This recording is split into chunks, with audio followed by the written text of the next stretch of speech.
नमस्कार दोस्तों, आप सभी का स्वागत है हमारे इस YouTube चैनल पर, जिसमें हम आपको अर्थशास्त्र पढ़ा रहे हैं। अर्थशास्त्र का ये हमारा 5वां वीडियो है। यदि आपको हमारा वीडियो पसंद आए तो लाइक, शेयर और सब्सक्राइब करना न भूलें।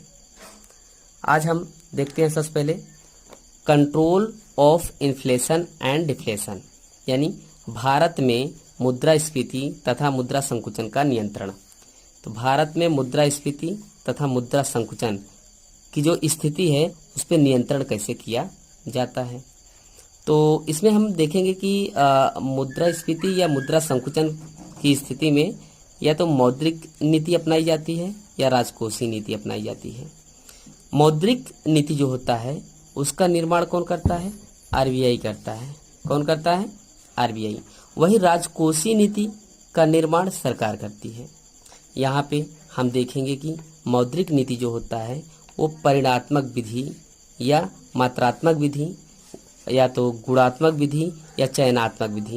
यहाँ पे थोड़ी लिखावट में कमी आ गई है।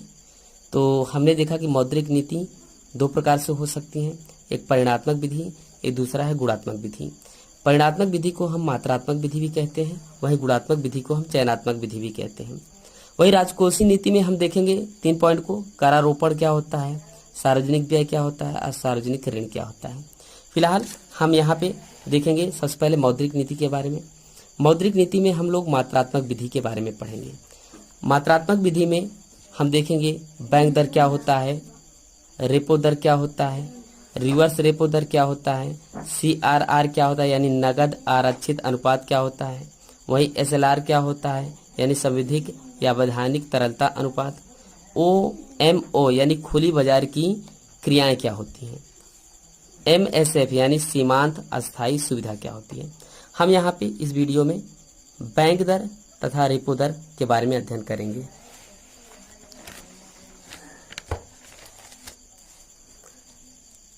इन सबको समझने से पहले हम समझते हैं आरबीआई का मुख्य कार्य क्या है।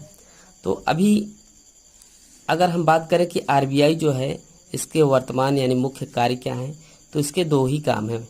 पहला है मुद्रास्फीति का नियंत्रण और दूसरा है मुद्रा बाजार का नियंत्रण। मुद्रा बाजार क्या होता है? मुद्रा बाजार में से यहाँ पे देखते हैं कि मुद्रा पूर्ति का नियंत्रण, यानी जब हम कहें कि हमारे अर्थव्यवस्था में मनी सप्लाई को ज़्यादा या कम करना हो तो उसे मुद्रा बाजार का नियंत्रण कहा जाएगा। इसमें हमने ये यहाँ पे समझाया कि किस तरह से आरबीआई जो होता है ना वो क्या करता है, वाणिज्यिक जो बैंक होती हैं जैसे पंजाब नेशनल बैंक या SBI, इसके अलावा बहुत सारे जैसे बैंक इलाहाबाद बैंक है, तो ये सारी बैंक जो होती हैं इन्हें वाणिज्यिक बैंक कहा जाता है। तो आरबीआई क्या करता है, वाणिज्यिक बैंकों को लोन देती है और वही वाणिज्यिक बैंक जो होती हैं ये मार्केट में यानी बाजार में लोन देती हैं। मार्केट से पैसे 2 जगह पे आती हैं, या तो कंज्यूमर के पास या तो प्रोड्यूसर के पास। कंज्यूमर यानी उपभोक्ता या तो उत्पादक। तो यहाँ पे हम देखेंगे सबसे पहले क्या होता है बैंक रेट और क्या होता है repo rate. Mainly bank rate और रेपो रेट को समझना है तो एक साथ समझते हैं। बैंक रेट और रेपो रेट दोनों सेम है, थोड़ा सा अंतर है। दोनों अवस्था में क्या होता है कि आरबीआई जो होता है वो क्या करता है, वाणिज्यिक बैंक जो होते हैं उनको लोन यानी ऋण प्रदान करता है। चाहे हम इस अवस्था की बात करें, बैंक रेट की बात करें, चाहे हम रेपो रेट की बात करें, दोनों अवस्थाओं में आरबीआई जो होता है वाणिज्यिक बैंक यानी जैसे SBI, पंजाब नेशनल बैंक या जो भी बैंक हैं वाणिज्यिक बैंक, उनको क्या करती है, ऋण प्रोवाइड करती हैं। और वही हाल रेपो रेट में भी होता है। आरबीआई वाणिज्यिक बैंकों को क्या करती हैं, लोन प्रोवाइड करती हैं। लेकिन दोनों में बस अंतर इतना सा है कि जब हम बैंक रेट की बात करते हैं तो ये लंबे समय की बात होती है यानी लॉन्ग पीरियड की बात होती है। वहीं पे हम जब रेपो रेट की बात करते हैं तो ये शॉर्ट टर्म के लिए होता है, यानी जब वाणिज्यिक बैंक आरबीआई से लंबे समय के लिए लोन लेती है तो उसे हम क्या कहते हैं, बैंक रेट कहते हैं। वहीं जब अगर शॉर्ट टर्म के लिए यानी कम समय के लिए लेते हैं तो उन्हें हम रेपो रेट कहते हैं। इसको आगे समझने के लिए और विस्तार से पढ़ते हैं।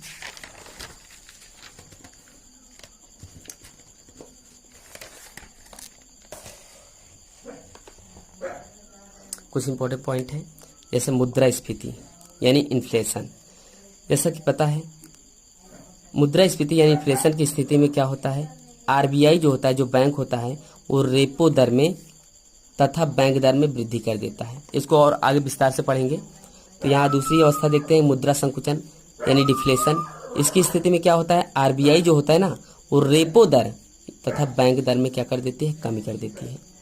तो इनको आगे देखेंगे हम। जैसे control of inflation by repo rate and bank rate, यानी बैंक दर तथा रेपो दर के माध्यम से, बैंक दर तथा रेपो दर के माध्यम से मुद्रास्फीति का नियंत्रण। इसको विस्तार से हम यहाँ देखते हैं। इसमें होता क्या है, किस तरह से बैंक दर तथा रेपो दर के माध्यम से मुद्रास्फीति को नियंत्रित किया जाता है, इसको समझना बड़ा आसान है।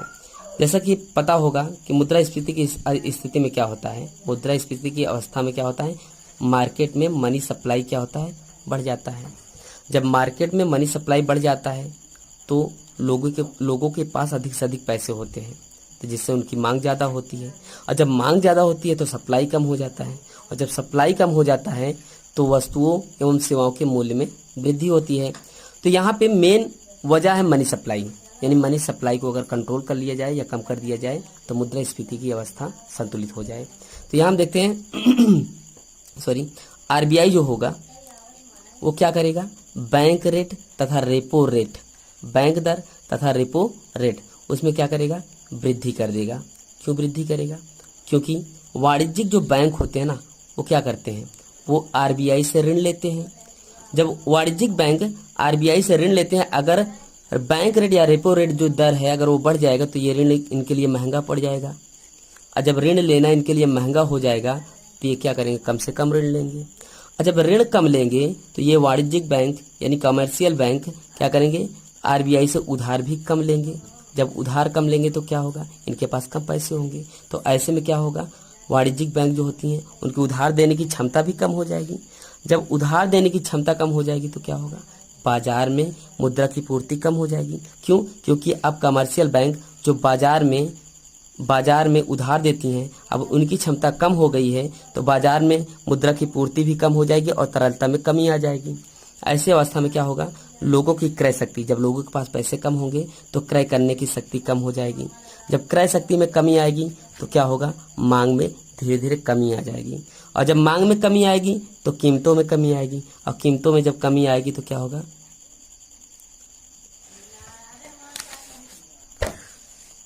यही हम देखते हैं control of deflation by repo rate and bank rate, यानी रेपो दर तथा बैंक दर के माध्यम से, जी रेपो दर तथा बैंक दर के माध्यम से मुद्रा संकुचन यानी डिफ्लेशन का नियंत्रण। चलिए इसको कैसे किया जाएगा, डिफ्लेशन की स्थिति होगी तो क्या होगा, डिफ्लेशन की स्थिति में क्या होगा, आरबीआई जो होगा, पहले तो समझते हैं डिफ्लेशन क्या होता है। डिफ्लेशन वह स्थिति होती है जब वस्तु एवं सेवाएं बहुत सस्ती हो जाती हैं, यानी उनके मूल्य में गिरावट आती है। तो ऐसी अवस्था में क्या होता है, यानी जब मनी सप्लाई कम हो जाता है, मार्केट से जब मनी सप्लाई कम हो जाती है तो लोगों के पास कम पैसे होने की वजह से वो डिमांड कम करते हैं। जब डिमांड कम करते हैं, सप्लाई ज़्यादा होती है तो उनके मूल्य में गिरावट आती है। तो कुल मिला के जब मनी सप्लाई को बढ़ा दिया जाए तो डिफ्लेशन की स्थिति खत्म हो जाएगी। यानी डिफ्लेशन की स्थिति में क्या करेंगे, आरबीआई जो होता है वो बैंक रेट या रेपो रेट दर में क्या करेगा, में कमी कर देगी। क्या कर देगा, कमी कर देगा। और कमी होगा तो क्या होगा, जो वाणिज्यिक बैंक हैं, कमर्शियल बैंक, वो क्या करेंगे, आरबीआई से ज़्यादा उधार लेंगे। क्यों, क्योंकि अब इनको ज़्यादा ब्याज देना नहीं पड़ेगा। ऐसी अवस्था में आरबीआई जब ज़्यादा से ज़्यादा पैसे लेंगे आरबीआई से जब ज़्यादा से ज़्यादा वाणिज्यिक बैंक उधार लेंगे तो उनके पास पैसे अधिक हो जाएंगे, तो वाणिज्यिक बैंक जो होती हैं उनके पास उधार देने की क्षमता भी बढ़ जाएगी। क्यों, क्योंकि अब इनके पास पैसे अधिक हैं।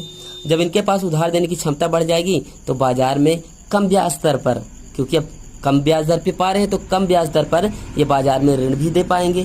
और जब ये बाजार में कम दर पर ऋण देंगे तो बाजार में क्या होगा, मुद्रा की पूर्ति बढ़ जाएगी, यानी तरलता बढ़ जाएगी। जब बाजार में मुद्रा की पूर्ति बढ़ जाएगी तो लोगों की क्रय शक्ति यानी खरीदने यानी परचेसिंग पावर की शक्ति क्या हो जाएगी, बढ़ जाएगी।